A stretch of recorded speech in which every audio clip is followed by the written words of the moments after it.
After the end of World War II, the world was split into two, East and West. This marked the beginning of the era called the Cold War.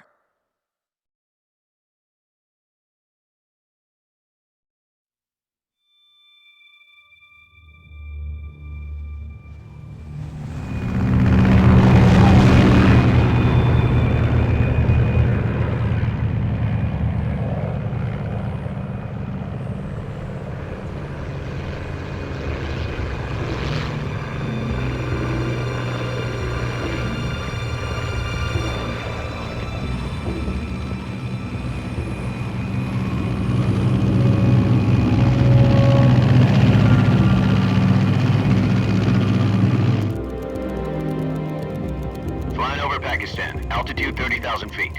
Approaching Soviet airspace. 20 minutes to drop off. Commencing internal depressurization. Equipment check. Arm main parachute.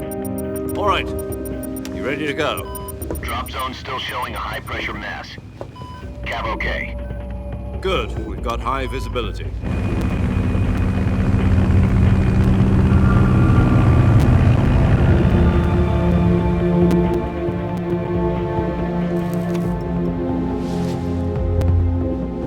Put out that cigar.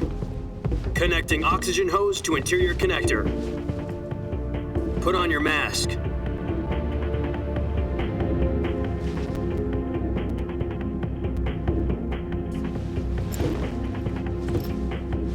Does this panty waste know what he's doing? Approaching release point. 10 minutes to drop off. Hey, are you deaf? He said put out the cigar and put on your mask.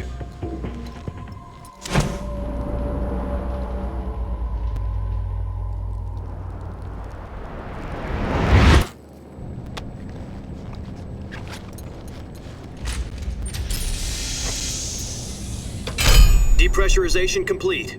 Checking oxygen supply. 6 minutes to drop off. Opening rear hatch.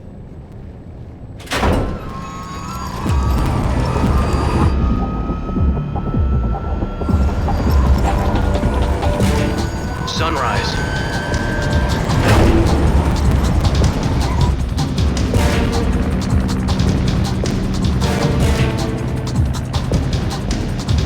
External temperature minus 46 degrees Celsius. 2 minutes to drop off. Stand up. You'll be falling at 130 miles per hour.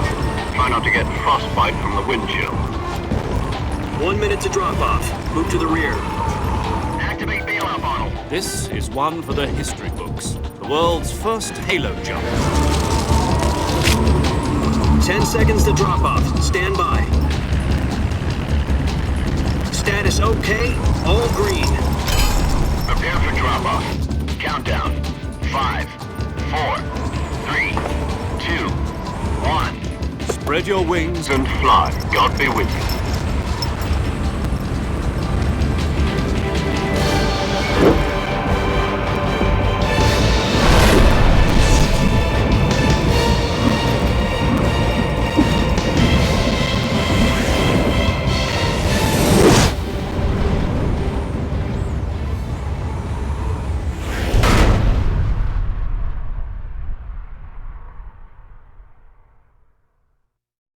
Jack, I've got some important news. The head of the CIA has finally given us the green light for the virtuous mission. Virtual mission? No, the virtuous mission. The future of our Fox unit depends on it. If it succeeds, we'll be officially organized into a unit. Virtuous mission? Sounds like some kind of initiation ritual. You know, don't get cocky. This isn't a training op. Right. So what exactly is this wonderful mission? Well, about 2 years ago, a certain Soviet scientist requested asylum in the West through one of our moles. His name is Nikolai Stepanovich Sokolov. He's head of the OKB-754 Design Bureau, one of the Soviets' top-secret weapon research facilities, and the East's foremost expert on weapons development. Sokolov? Isn't he that famous rocket scientist? The very same. On April the 12th, 1961, the Soviets achieved the first manned spaceflight in history. The Earth was blue, but there was no God. Well spoken. The rocket that carried Yuri Gagarin into orbit was the A-1, known as the Vostok rocket. Sokolov is said to be the man most responsible for the multi-engine cluster used in that rocket. After Gagarin's flight, Sokolov left rocket development to become the head of the newly established Design Bureau. From a lowly technician to head of a design bureau, that's quite a success story, so why do you want to defect? It seems he'd become afraid of his own creations. Afraid? Call it a crisis of conscience. And for that, he left his country and his family behind and went over the fence? Not exactly. One of his conditions was that his family was also to be taken safely to the west. We used a mole to get the family out first and succeeded in sneaking Sokolov over the Berlin Wall shortly afterwards. I was the one who conducted the operation. The security on the eastern side was still full of holes back then. Then what? We got Sokolov over in one piece, but the whole ordeal had left him exhausted, and we checked him into a hospital in West Berlin. It took him 2 weeks and more than 600 miles to get from the research facility in the Soviet Union to Berlin. He was in no condition to say anything coherent. And it was only a week later that we had something much bigger on our hands. The Cuban Missile Crisis. October the 16th, 1962, President Kennedy received word that the Soviets were in the process of deploying intermediate-range ballistic missiles in Cuba. The President demanded that the Soviets dismantle and remove the missiles. At the same time, he announced a naval blockade to prevent further missile shipments from reaching Cuba. But the Soviets didn't back down, instead placing their armed forces on secondary alert. Soviet transport ships carrying missiles continued on course towards Cuba. US and Soviet forces went on alert for an all-out nuclear war. Frantic negotiations were conducted through the UN's Emergency Security Council and unofficial channels to end the hair-trigger standoff. Finally, on October the 28th, the Soviet Union agreed to remove its missiles from Cuba, and so the world avoided a nuclear holocaust. But in order to get the Soviets to pull their missiles out, we had to make a deal. You mean the one where the US agreed to remove its IRBMs from Turkey? No. The Jupiter IRBMs deployed in Turkey were obsolete, and we were going to get rid of them anyway. They had no strategic value whatsoever to either the US or the Russians. The Turkey deal was a ruse, a cover story that was fed to the other intelligence agencies around the world. So what did the Russians really want? Sokolov. They wanted us to return Sokolov. You mean the Soviets pulled out of Cuba just to get their hands on Sokolov? That's right. What the hell was he working on? At the time, we had no idea. We were running out of time. It was either give up Sokolov or risk full-scale nuclear war. In the end, we had no choice. President Kennedy gave in to Khrushchev's demand. The next day, I got Sokolov out of the hospital, handing him over to agents on the eastern side. Sokolov kept on screaming, "Save me," until he disappeared from my sight. Then a month ago, we received some new information from one of our moles. About Sokolov? Yes. He was taken back to the research facility and forced to continue working on the weapon in question under KGB supervision. What's more, it's on the verge of completion. So what kind of weapon is it? Something to do with space rockets? No, missiles. Same technology. I guess you're right. We don't know the details, but it appears to be a new kind of nuclear device. For half a year now, the Soviets have been conducting frequent nuclear tests at Semipalatinsk. Something to do with the weapon, I assume. We're talking about a secret weapon so big that Khrushchev was ready to pull out of Cuba to get it back. Is Sokolov still in the facility? No. According to our intelligence, he's in Selinoyarsk, a place in the mountains about 3 miles to the west that's known as the Virgin Cliffs. The Virgin Cliffs. Nice name for a virtuous mission. They moved him there just recently. Why?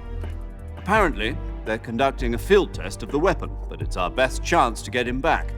This mission would never have been possible if he was still in the research facility. This is our last chance. Sokolov must have known that too when he contacted us.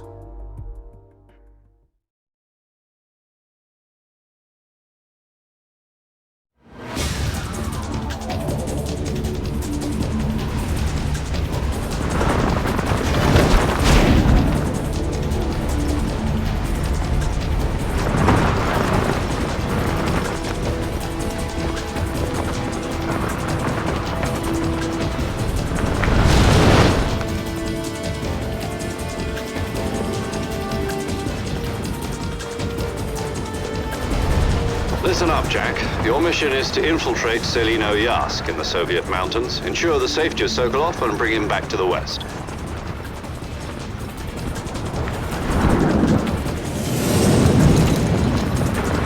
If we don't get Sokolov back before that weapon is complete, we'll be facing a major crisis.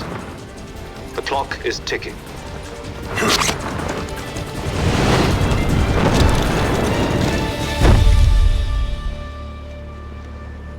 Once we've confirmed the rescue of Sokolov, stand by at the recovery point. A recovery balloon will be dropped at that point. Helium will be pumped into the balloon to inflate it. The process takes about 20 minutes.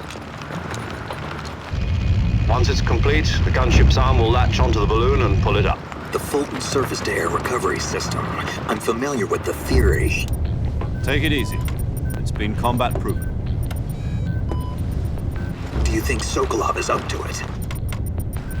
The shock will be less than during a parachute jump, and the arm can handle up to 500 pounds. So you're planning on going over the border in a single combat Talon?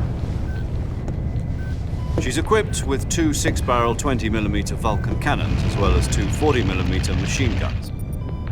Sounds like she could hold her own against a battalion of tanks. Even with the fuel in the reserve tank, we're facing a 4-hour time limit. If all goes well, it shouldn't take more than a few hours.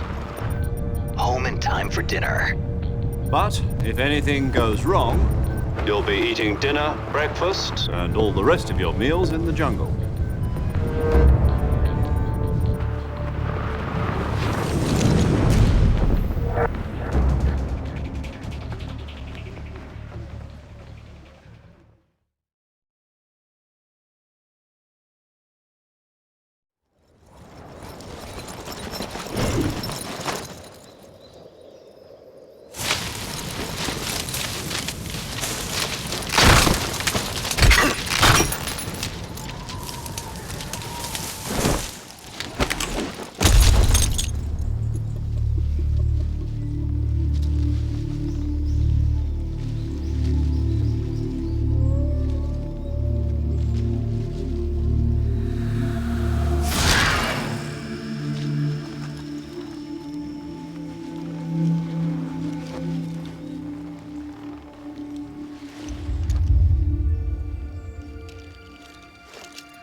Do you copy?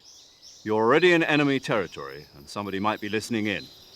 From here on out, we'll be using code names to refer to each other. Your code name for this mission will be Naked Snake. I'll be referring to you as Snake from now on. You're not to mention your real name. Snake? What, you don't like snakes? What do you mean? You've eaten one before, haven't you? In survival training? I'm glad to hear that. I don't know if I'd ever order one in a restaurant, but... Be careful, you might not have a choice. What about you, Major? What should I call you? Let's see. I'll be Tom. Call me Major Tom. This will be a sneaking mission. You must not be seen by the enemy. You must leave no trace of your presence. Is that clear? This kind of infiltration is the Fox unit's speciality. In other words, weapons and equipment are procured on site. That goes for food as well. You're completely naked, just as your name implies. Great. Now I see why you asked me if I like snakes. I suppose calling me Snake was your idea of a joke, too. No. There's a good reason for that. I'll tell you later when the time is right. Gotcha. Getting back to the subject, how exactly am I supposed to feed myself? You've been issued a knife and a tranquilizer gun. Use them to hunt for food. You'll also find some medical supplies in your backpack. Yeah, about the backpack. I lost it in a tree on the way down. I see. Well, you'd better go back and get it then. You know where it is? No problem. I can see it from here. It's stuck on a branch.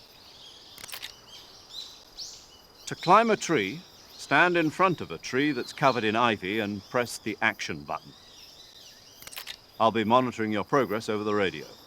We can't risk violating Soviet airspace, but I'll be in the gunship. My frequency is 140.85. I'll give you a call if I need to talk to you. If you need to talk to me, use the send function. Okay, Snake, go get your backpack.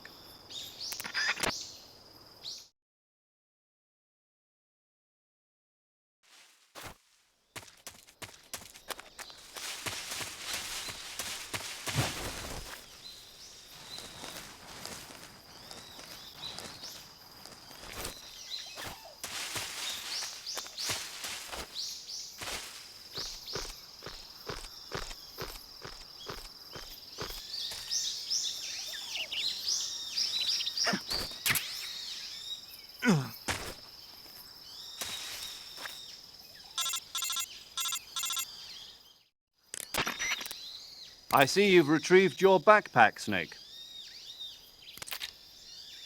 To equip a weapon, it's necessary to take it out of your backpack. In the survival viewer, choose Weapon from the backpack. Your available weapons will be displayed in a window in the upper left. From that list, choose the weapon you want to equip and press the Enter button.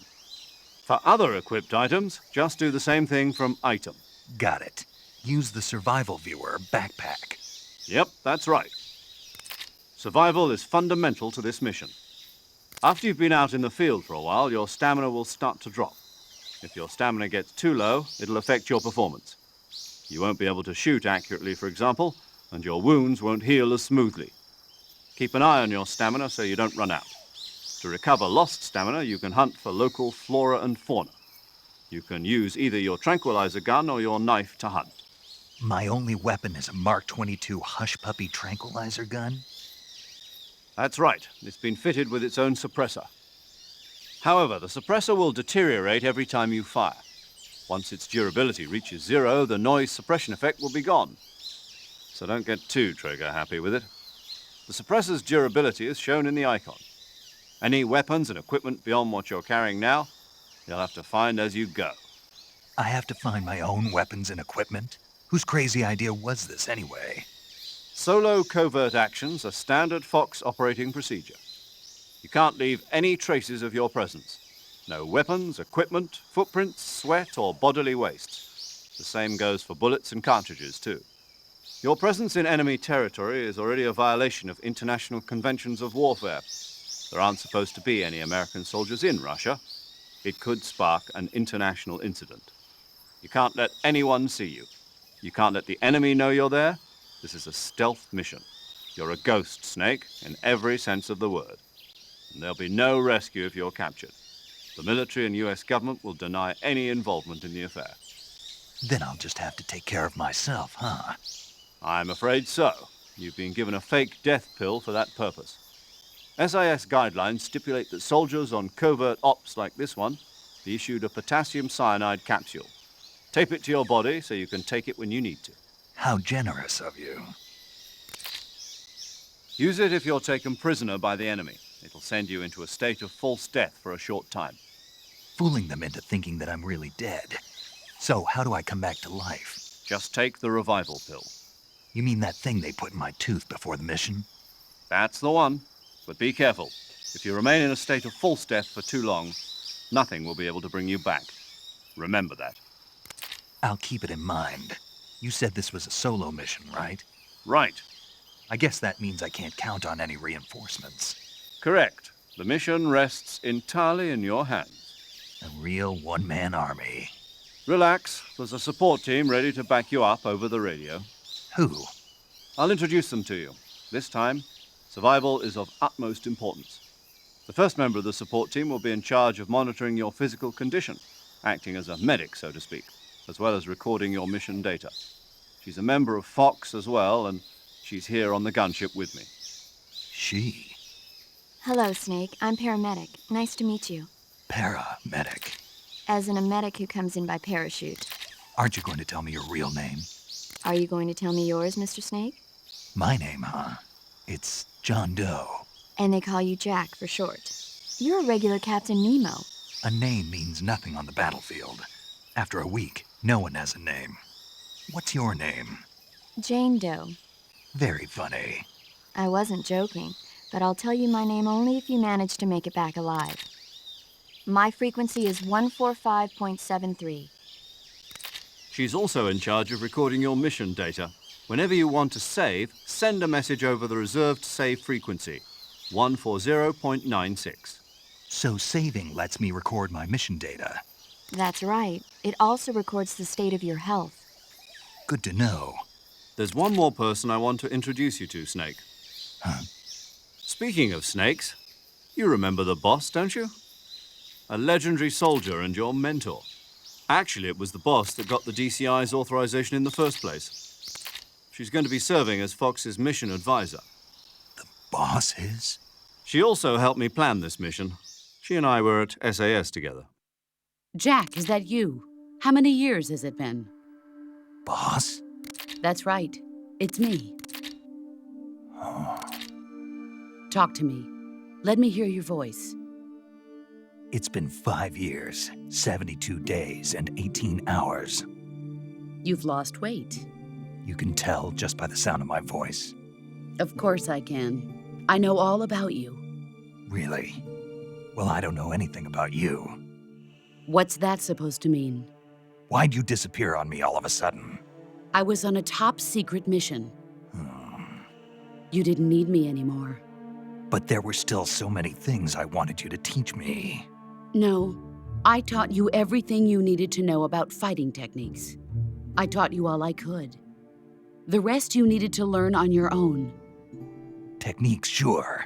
But what about how to think like a soldier? How to think like a soldier? I can't teach you that.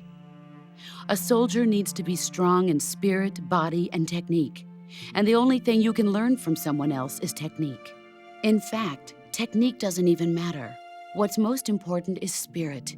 Spirit and body are like two sides of a single coin. They're the same thing. I can't teach you how to think. You'll just have to figure it out for yourself.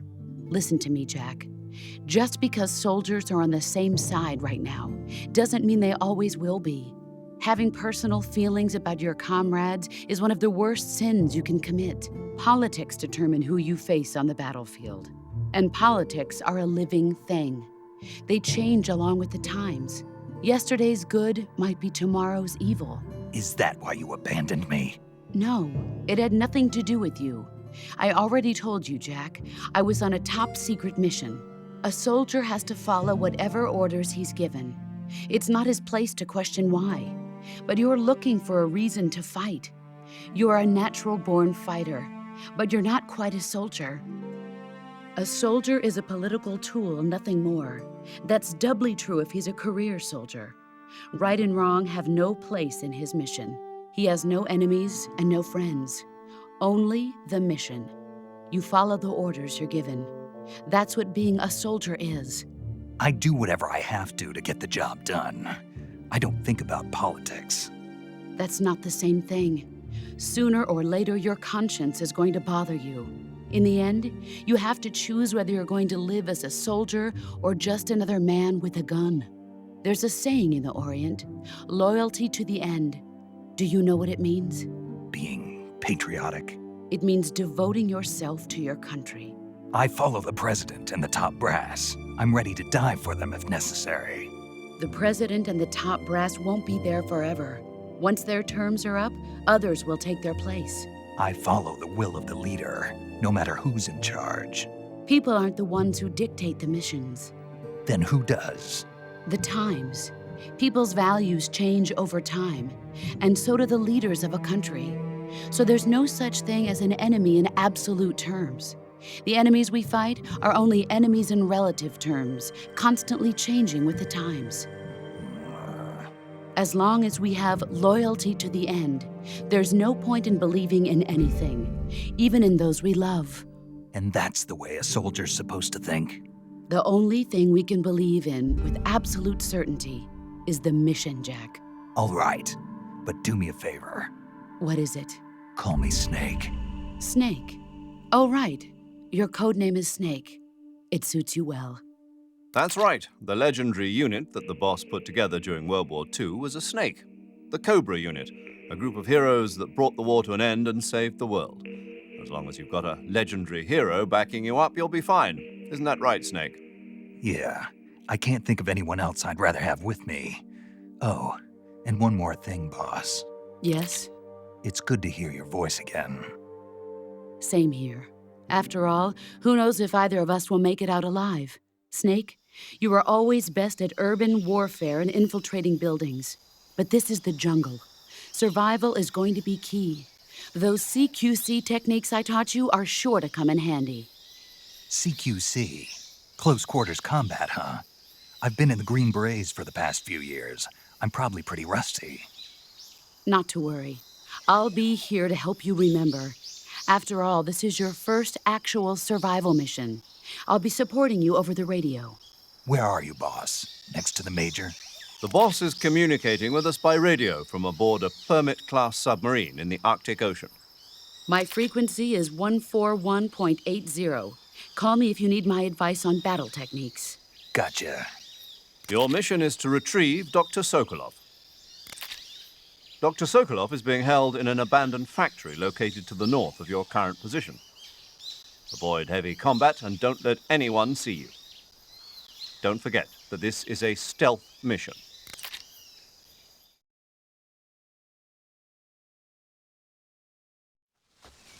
Snake, try to remember some of the basics of CQC.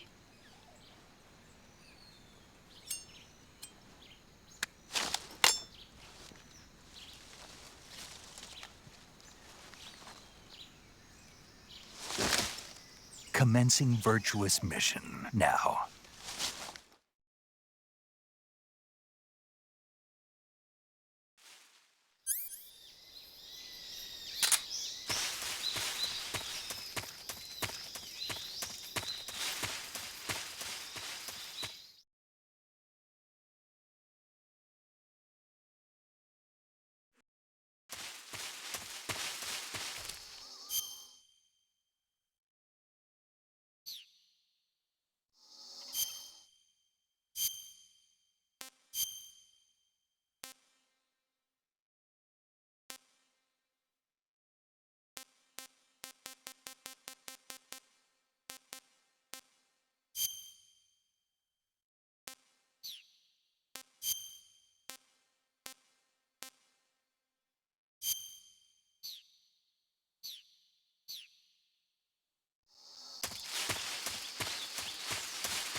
Major, I've spotted 2 enemy soldiers.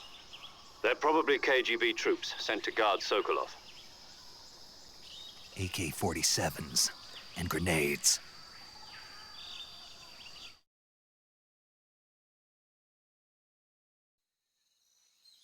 Snake, your presence in Soviet territory is already a violation of international law. We can't let the Kremlin find out that the CIA and the American government are involved. Contact with the enemy is strictly prohibited. Don't engage them in battle either. This is a stealth mission. Got that? The Major is right. The point of this mission is to sneak through the jungle without being seen. The success of the mission depends on how well you use your camouflage. Change your camouflage by selecting Camouflage from the Survival Viewer. The Uniform option lets you pick your uniform, while the Face option lets you change your face paint. Choosing camouflage that blends in with your surroundings will help you conceal yourself more effectively. Also, don't forget that anything that moves will stand out in the jungle. If you just stand up and run around like an idiot, you're bound to be spotted. But if you crawl instead, you should be able to sneak by without being noticed. You can see how effective your camouflage is by looking at the Camo Index. The Camo Index shows how well your current camouflage blends in with the surrounding area. The higher the value, the harder you are to spot, and vice versa. The key is to make yourself one with nature. Keep that in mind as you go along, okay?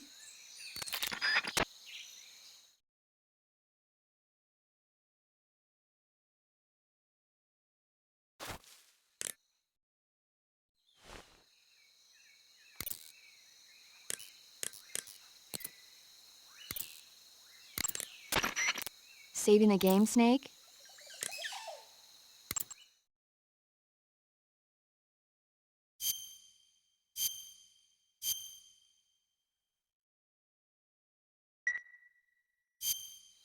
Hey, Snake, you ever heard of Godzilla King of Monsters? No, what is it? It's a movie. You haven't seen it? Nope. It's about this monster called Godzilla who grows to an enormous size in a nuclear test and goes on a rampage in Tokyo. Nuclear test, huh? Then the Marshall Islands must be crawling with giant monsters right about now. It's just make-believe. Maybe that's why my pants have been so tight lately. Snake, it's a movie, not a report out of Los Alamos. I know. So then what happened? Godzilla is immune to all weapons, and humanity has no way to stop the monster. Dr. Shirazawa develops a new type of weapon, but meanwhile, Godzilla is getting closer and closer to Tokyo, obliterating everything in its path. It was originally a Japanese movie, but they made an American version, too. I recommend seeing the original Japanese one if you ever get the chance. It's mostly mindless fun, but it's also got a serious anti-nuke message as well. Where can I see the original?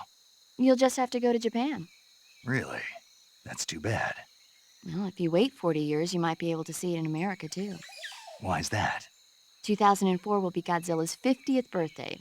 You think they're still going to be making Godzilla movies then? Of course! Everybody loves Godzilla. You sure know a lot about movies. I don't suppose you're the movie-watching type, are you? Not really. Okay, then I'll tell you everything I know. When the going gets tough, movies can save your life. It's always good to be able to look at things from a different perspective when you get in a jam. That's the magic of movies. No kidding. Well, I guess it might at least make a nice distraction. That's the spirit, Snake. Have a little fun.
Freeze! No, wait!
Freeze! Freeze!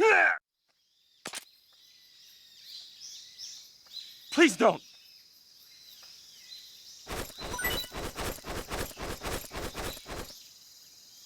Huh?